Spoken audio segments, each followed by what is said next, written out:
Hey everybody, it is Wednesday. This is episode number 7. My name is Doug Robbins.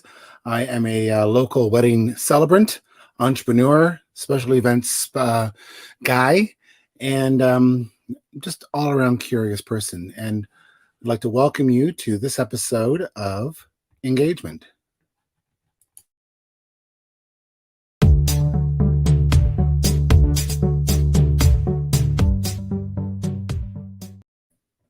I would have swore that was longer. So, engagement, what is it? I get this question a lot. People know that I'm a wedding officiant. They think engagement means, the ring on the finger, wedding happening. And although we do talk about weddings here. Engagement is a channel that I started basically to talk about really whatever tickles my fancy. Some days it's weddings. Some days it's Phenomenal Females, which is tonight. In the future, we're going to have some talks around male mental health. If it's food, if it's cooking, if it's cocktails, if it tickles my fancy and I want to talk about it, you'll see it here on Engagement.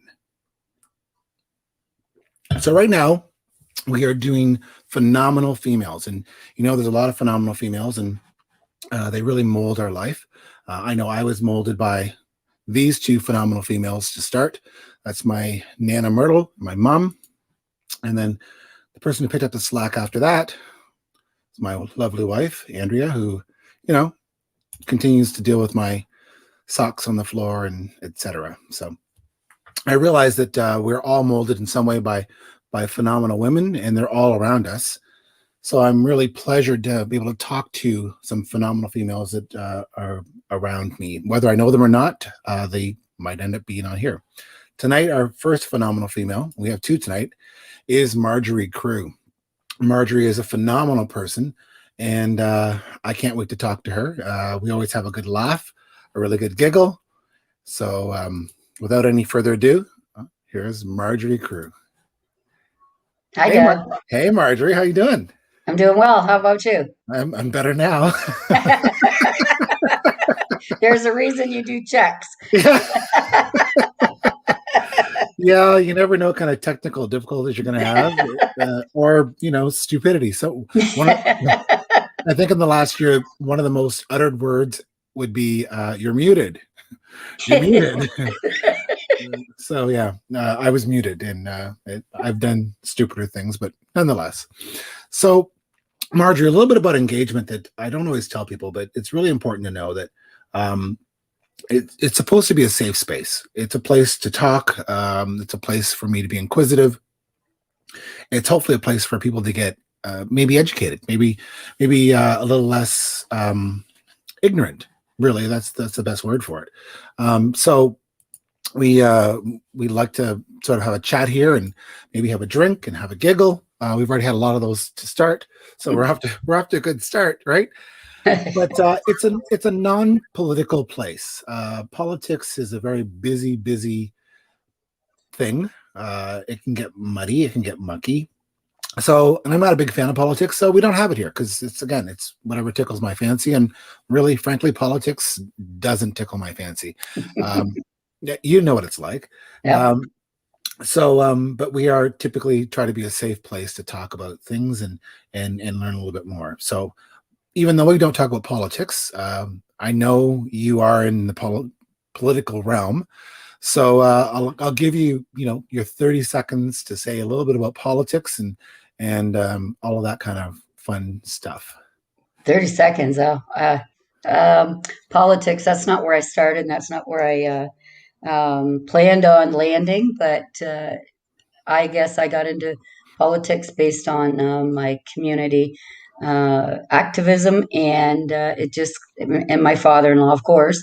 I just kind of ended up following that path to make our community safer, better for our young people. It's not about, to me, it's not about today, it's about our future. So that's my 30 seconds. That's why I'm here. That's why I do what I do. And that's why I'm in politics. It really irks me to be called a politician. It feels like a dirty word. Well, a little bit. Well, yeah, but the politicians I know around that horseshoe are there 99.9% of the time are there because they love our community. And we're the politicians that run into people in the grocery stores and everywhere. So it's an occupational hazard, right? mm-hmm. And sort of the last word on politics. There are good people that are in politics that are there really to make a difference and make a change in the world. You started out making a change really early before politics. And I don't have much of a filter. So basically walking the streets. Yeah, I was a streetwalker. Well, tell us how that I worked was out pretty for you. public about it. Yeah, it was really, I was just mad.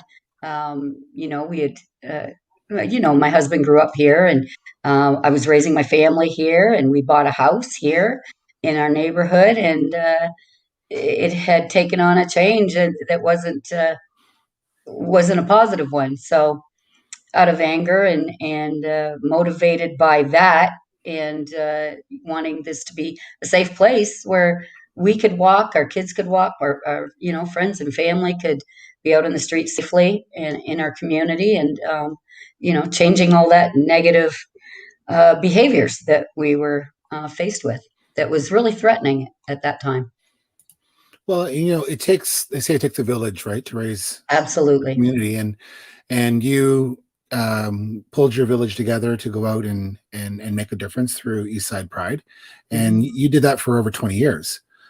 You've now, since of course, handed off the baton to someone else, but we know Marjorie Crew is still very involved. I live here, and that's the part of engagement, right? Yep, This is your home doesn't stop at your doorstep when you walk in the house. My home is my neighborhood, and it doesn't matter where you live. very true. So I think we have a responsibility to do whatever we can, whether it's Mhm, saying something, doing something, mhm. uh, being the cheerleading section. You don't always have to be the doers. Just cheering people on, or if you don't want to cheer people on, just be quiet. That's true. Well, my mother. There's my filter. It's broken. My mother always said, if you don't have anything good to say about someone, don't say anything at all. And I, That's of right. course, adapted that, not in Mhm. her vein, but if you don't have anything nice to say about somebody, come sit next to me. So that's a whole nother topic. So what else do you do for our community? Oh, well, let me see. Well, on council, I'm on the Police Services Board. I'm on the Public Utilities Commission. I'm on the Age Friendly Advisory Commission. I'm on the 2035 Advisory Committee. I'm on the Chatham BIA. That's my council jobs. I'm still a very active member of Eastside Pride. I work at Family Service Kent full time. There, I'm the Volunteer and Community Safety and Wellbeing Coordinator. So I manage That's a volunteers. mouthful. It is, Yeah, but I have some bunch of portfolios. I manage volunteers for the chat program, and what else I do there? Oh yeah, the first strategy that we developed with the police, and that's going very well. And I'm also the coordinator for the Drug Awareness Council. you probably go to more meetings than anybody I know. I get zoomed out sometimes. Right. I saw the phrase a couple weeks ago. It's called being a zombie. A zombie? Oh, Yeah, that's a good one. yeah, Yeah. zombie. Yeah. So Yeah. you do that for your community. You do that for your home. You do that for your family, which is incredible. Um, you inspire a lot of us to get out and be active and be involved. So we really appreciate that. It all it takes is one person to step up and say, I think I can help with this, or I can make something Mhm. better, or I Yeah. can get involved. And sometimes just giving of time, giving of service is worth more than giving of money, really. Exactly. And, I've been to some workshops and stuff, and the one that we went to, I think it was with Tamarack, and they said everyone has a gift to give, whether it's a Mhm. gift of time, a gift of nodding your head, and just, whatever it is, we all have gifts. And, uh, you know, giving a little piece of those gifts to the communities is something that is another gift that you can give.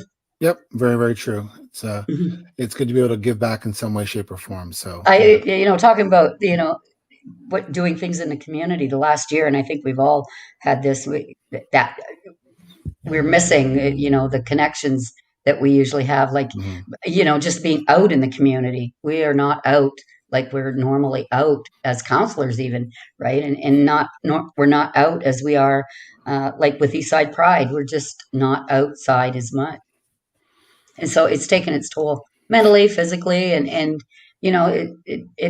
it's a challenge for all of us. It is, and in the business world and in life, people have used the phrase in the last year of pivoting. Oh, So, I hate that phrase. so do I actually. I don't like to, talk about hate, but there's two things I really don't like. One is the whole pivot, and two, it's the new normal. I want the old normal. Give me that Yeah, back. I liked it yeah. better. But so you guys have had to adapt with Hmm. community meetings, whether you're zooming or distance, meetings or All of what have you, us, right? So, right? how is that working for you guys? Oh, personally here at home or for council? Oh, both. Oh, Sure. well, like Greg and I and Clancy live here, my dog. Our kids are all grown and gone. So it's just him and I. And that's the biggest challenge, it's not having your family around for events and dinners and just, because we have a very loud, boisterous. It's, yeah, you've heard them. I have. Right? So yeah, we do miss that. It's difficult for counselors. I was talking to one counselor, and he said, I just feel like I've missed a whole year. Right? We've lost a lot in this past year with the connections to our Mhm, community. mhm. Yeah, we have lost a lot. We'll get it back. We're resilient. we Chatham Kent is very strong, Yeah. and I applaud that about our nature, which is great. Hmm. And we've adapted. We found new ways. We've found we've searched for the silver lining wherever we can, which is extremely important for all of us to be sort of out there to find what's going on and to find the silver lining. But Hmm. um, it's imperative that we do. It's where you find your joy, where you find your Hmm. happiness. So We'll adapt um, to the change, and we'll find the silver lining and the gold linings in it, and we have reminisce about the good old days. well, I don't do a lot of that because it makes me sound old. So We have the same birthday, so we do. We are people don't know this. You, yeah, me and you and me, Brock McGregor. Brock McGregor are we all have the same birthday. So yeah, we're birthday buddies, and Yeah. we joke that we got together for the first time for a birthday lunch pre-COVID in February 13 a year ago. 1 year ago, Yep, and and then everything fell apart that after was that. it. Do you think it was us? No, we only bring good and happiness to the That's world. So right. yeah, so um, the Wish Center is having its 25th Yeah, anniversary. It's amazing. I mean, I actually had an office there when I was working for the Underground Railroad. you did. Um, I did, and off the gym there, dodging balls to get to the office, and it was pretty cool. The things have evolved, and it's been around for 25 years. Tell us how you got involved to get it up and Oh, running to begin with. well, my father-in-law was Mel Crew, so Mel and Barbara Crew and the Woodstock Industrial Institute were instrumental in raising money. Well, they had started raising money to put a building where the old, I'm probably going to mess it up, or the Woodstock Industrial Institute School was on the Orville Wright Park there. And so they were raising money to put a building back there for the youth. And they were approached by someone from the La Sertoma, and I think his name was Mr. Anderson. That was quite a while ago. So anyway, we were approached to a partner to build this building where the old bus barns were. And yeah, that's how it started. We raised a lot of money through bingos with the Wish Center. And, back we were pretty young back then, 25 years ago. I was probably 14 or so. Anyway, but we would, our in-laws and my mom and everybody would just all go and work the bingos. We were voluntold at our age, and we did it. And we raised a lot of money, and it was really a sense of pride seeing that go up in our neighborhood. Um, you know, it, we in this neighborhood didn't have anything that big and bright and shiny, I guess, if you would call it. And it was quite a beacon and quite a sense of pride in the neighborhood. And one of the cool things I remember there's a lot of people saying, "Oh, people will just destroy it. There'll be graffiti." There has not been anything, Community pride. community pride and Yeah. ownership, right? Yeah. And the Wish Center itself has gone through challenges over the years, ups and downs, and Mm-hmm. I think it's pretty stable right now, even through COVID. We've managed to make sure that it's still a bright, shiny beacon for children. Perfect. That's pretty much, Yeah. it's for the youth, really, and Yeah. that was the vision, and it still is. Good. Good. Good. Yeah. Speaking of hometown pride, I'm very proud to introduce our next guest, who's actually related to me. She's also a beacon of joy and just as bright and shiny as can be, just like you, Marjorie. And I don't even know if you guys actually know each other. I'm sure you passed. Oh no, we do. She's one of my heroes too. Oh, she's your shiro. She's a hero. So, without any further ado, I have in the green room, waiting to come in right now, bubbly and effervescent Shannon Prince. So, Shannon. Hi, Doug. Hi, how are you? Cheers. Cheers. I got water too, Shannon.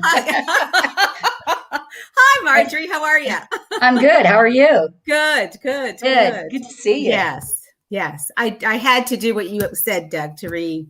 Yeah. Anyway, so glad to be here. I'm glad you made it. You know us, country and non-techie people. Well, you've got that rural non-broadband out there, so I know. Yeah, hold on, Doug cannot, act like an urban technological genius. If you'd have seen us getting connected, and I'm going through all these buttons trying to figure out what's wrong. It's him. He didn't unmute. I looked down at the big red button. I went, "Oh, there's a problem." Yeah. Oh yeah. So anyway, we're all here. We made it. We made it. Time. We survived. We survived. So there you go. Miss Shannon, yes. welcome. So thank you.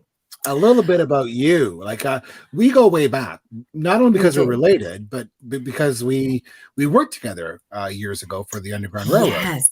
Right? And you and Christine were an awesome dynamic duo, especially for what we were doing, because you were so creative and passionate, and you brought that great synergy amongst the Underground Railroad site. So we just loved meeting with you guys. So you guys did an amazing job. Yeah. Well, it was everything happens in your life at a certain time for a reason. And I was very fortunate to work with Christine Dudley. We were in the smallest office. It was where they stored the balls. It was. She taught me phrases that I still use to this day, like "fill your boots" and how you set for socks and underwear. And every time it just organically comes out of my mouth, I go, "Thanks, Christine." Oh, I never heard of "fill your boots" before. Fill your boots. It's like, go for it. Yeah. Okay. Yeah. Oh, okay. You use it 3 times tomorrow. It's yours. So okay, I can do that. Okay. So Shannon, you do a lot for the community as well. I think you're both phenomenal females. Oh, thank you. Well, I think so. That's my opinion. I'm allowed to say that. Your show. Yeah, it's my show. So tell us what you're both, sisters and daughters and moms and husbands or spouses. Wives. I think we're supposed to use spouse now. It's supposed to be politically correct. Okay, sorry. And your nanas or grandmas or all that, right? So besides all of that, which you guys do, all incredibly well, tell us more about what you do out there in North Buxton. in Bucktown. Bucktown. Well, well, for the past 22 years, I have been the curator of the Buxton National Historic Site Museum. And I will tell you that position has really enriched my life. It was one of those jobs that, because I was not a history buff, I was, I knew the basics. And actually it was Brian who persuaded me, and through some of his creative research and writing, that's how I really got into it.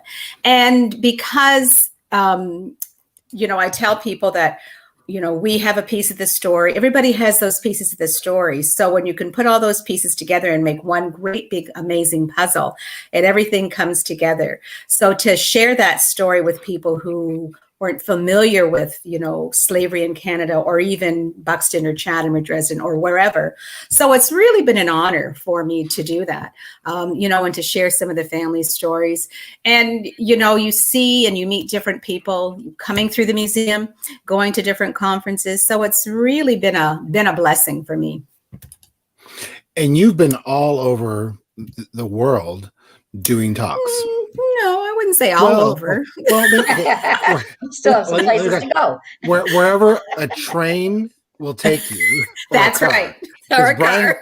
Brian doesn't fly. No, Brian won't fly. Yeah. No. And actually he had opportunities to go out west and I forget where else. He was really very prominent speaking engagements, but due to flying, he had to decline. So, which is, unfortunate. But anyway, yeah, we have. And I think one of the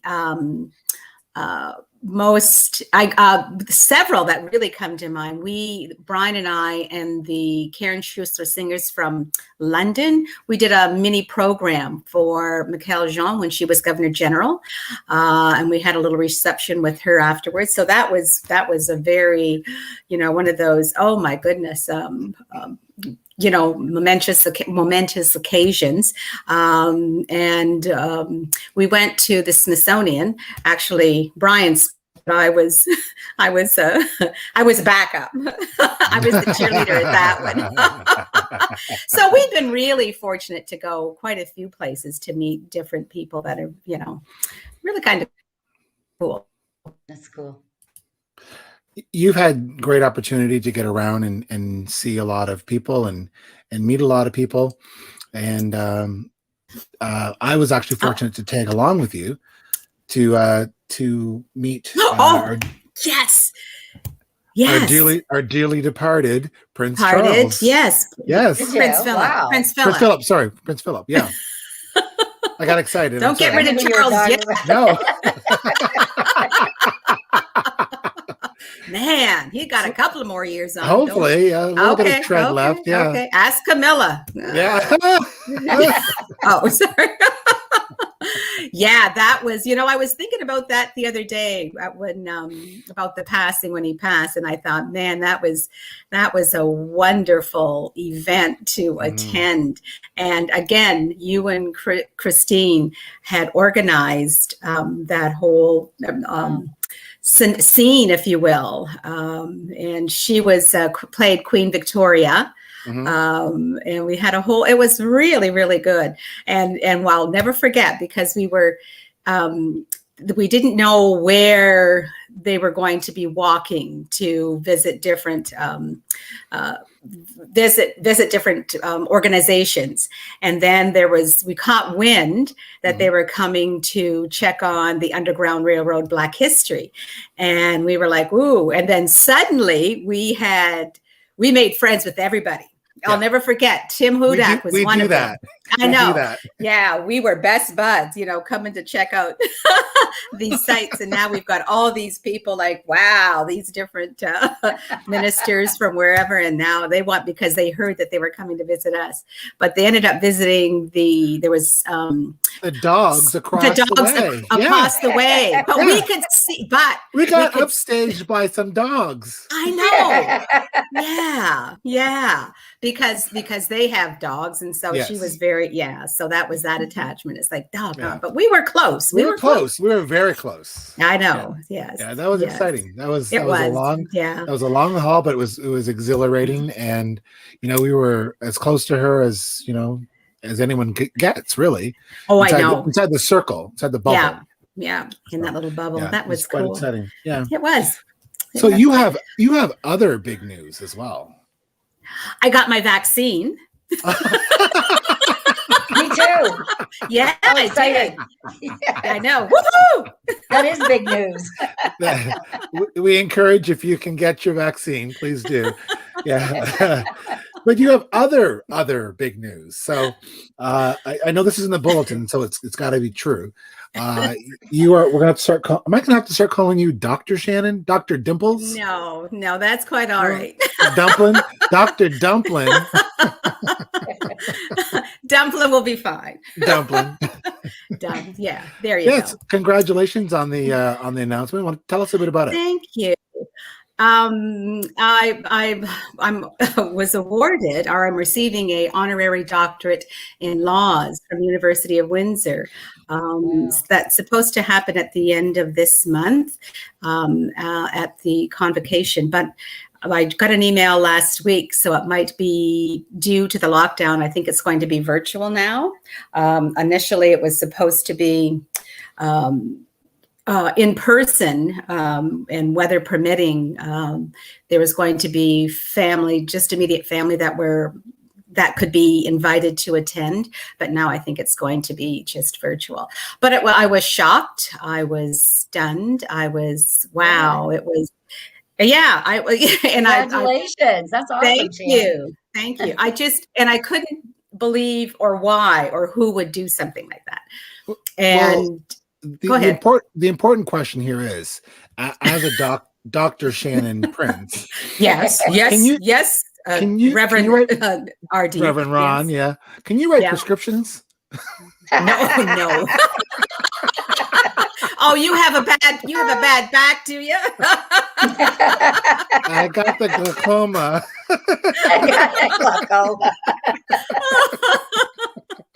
Yeah, I'll get right on that. All right, good. Well, that's exciting. I mean, that's quite the honor, and that we joke about it, but really, I mean, you've earned that. Like, you have spent 20 years working in promoting Black history and preserving Black history. But I think realistically, I think that award should be for everyone that has steered me in this path. Because I share it with so many people who have gone on before me. Truly, why are you laughing? Oh, did I freeze? That was like an Oscar speech. Okay, so I'm just honored to be nominated. Oh my God, didn't I? I didn't mean for it to sound like that. I like it. But I was sincere, though. I know. Girl, I know. I love it. Keep it in there. You need me to proofread your speech? Send it over. But no, it's quite the honor, because you have done a lot for the community, a lot for our culture, and I mean, I'm still going to call you, Dumpling, because that's what I call you. If I call you Dr. Dumpling, I'm mad at you.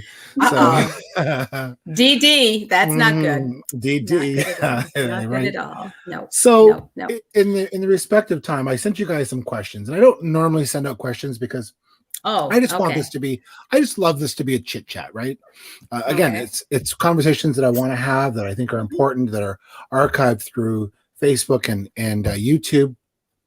You didn't pull up YouTube or Facebook pictures, did you? I didn't. I did look. I did a little search. It's like a roast almost. I did a search, and there was nothing I could use. So good on you. Good on you. So I have this question that I love to ask, and I think it's really important. And so I'm going to ask you both, and we're going to get Marjorie's response to it first, Okay. and then we'll go to Shannon. So, if you could invite anyone for dinner, dead or alive, who would it be? I thought about that question. And I'm really a Michelle and Barack Obama, and so I'd like to maybe have them over for dinner.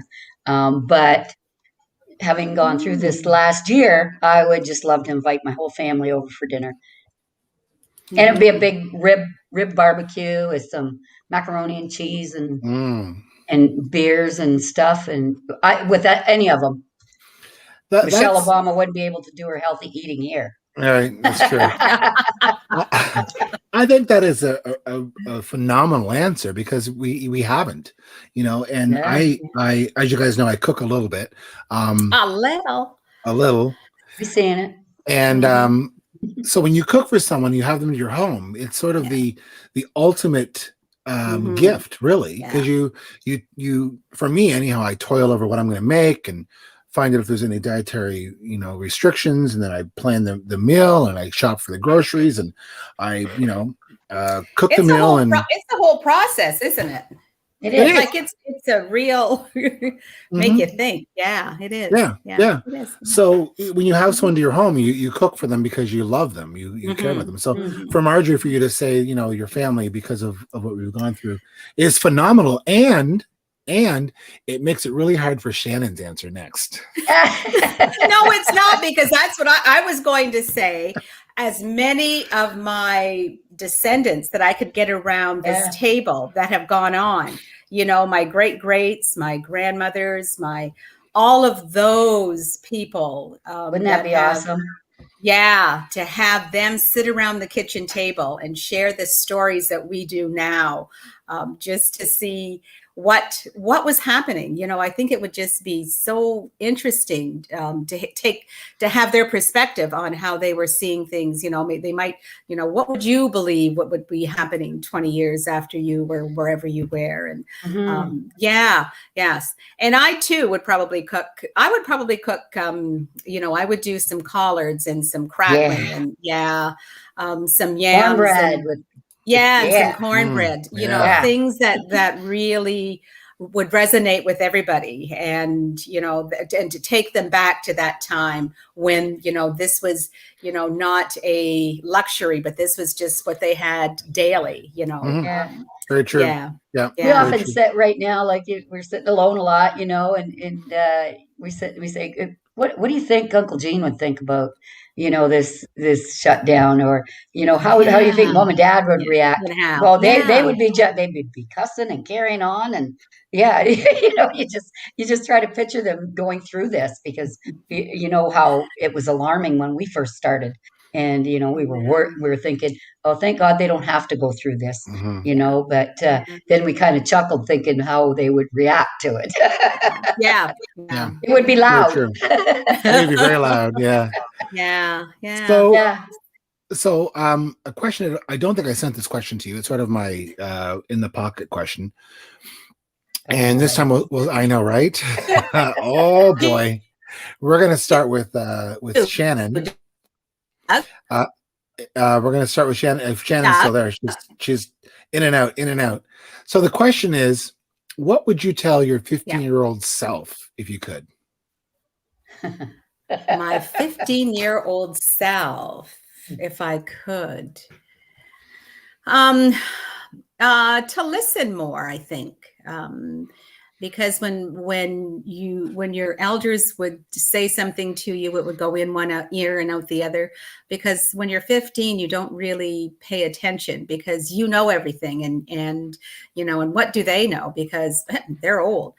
This is my life, and I want to do and go, and there's other things besides history, besides doing chores, and so probably listening and paying attention, and doing, because I guess I did do, because I respected everybody, but I think I probably could have shown more respect to certain family members than I did, I think. But I think because that's one of the key things in growing up that I think is lacking sometimes today, because I don't think people are paying attention and they're not respecting and listening. So it's almost like, yes, I wish I would have, could have, and should have. The woulda, shoulda, couldas of it all. I know. Mm-hmm. Don't go there. Girl. I know. What about you, Marjorie? Oh, yeah, probably somewhere along the same line, you know. I lived in a rural West Lorne area, Rodney area, and it, you know, being rebellious and, you know, stay in school, just stay the course. But then, you know, if I made those choices, would I be here today? So Yeah. it's a kind of a tricky question, but, you know, I would have said, you know, just don't shave your head. No, I'm just kidding. I never shaved my head.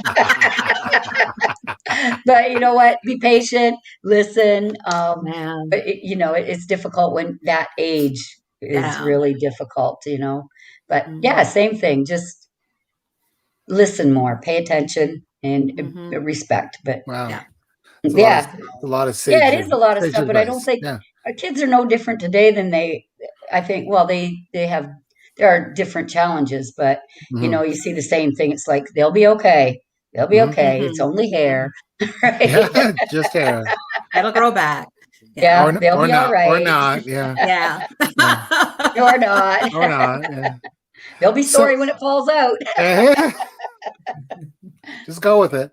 Yeah. So is there anything that you guys would have done in your youth that you didn't do in your youth that you would have, like a rite of passage or something that the other kids you didn't do?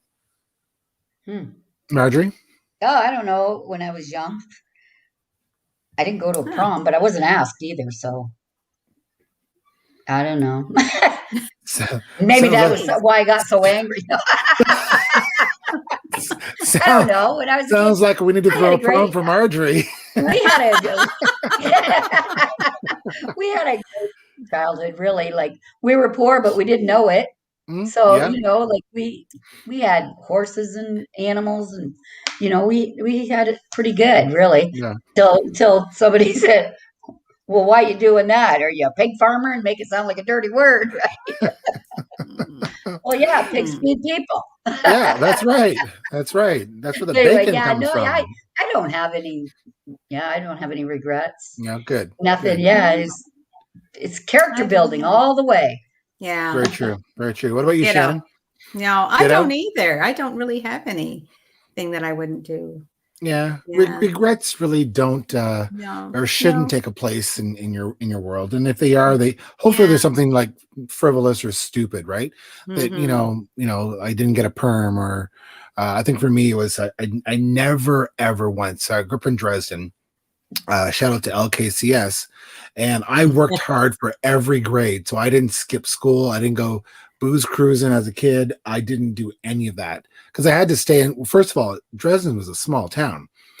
The word would have got to my mother before I got home, and secondly, I had to work hard to get every grade, so I never booze cruise. So maybe it's not too late for that. I don't know, but yeah, it is. It is.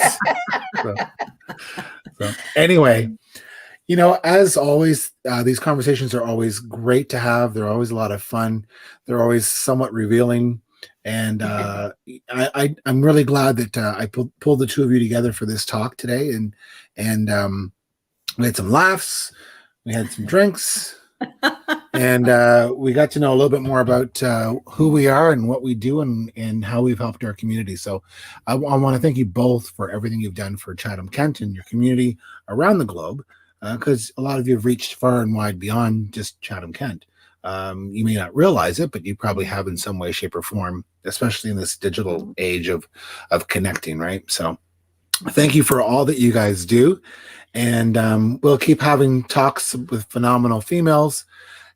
Just as soon as I can find more of them, we'll get them on here and talk. And there's a lot of them. There's a lot of them. There are. They have to pass the Doug sniff test. But other than that, so you know the bar is set pretty high because you know you guys are here.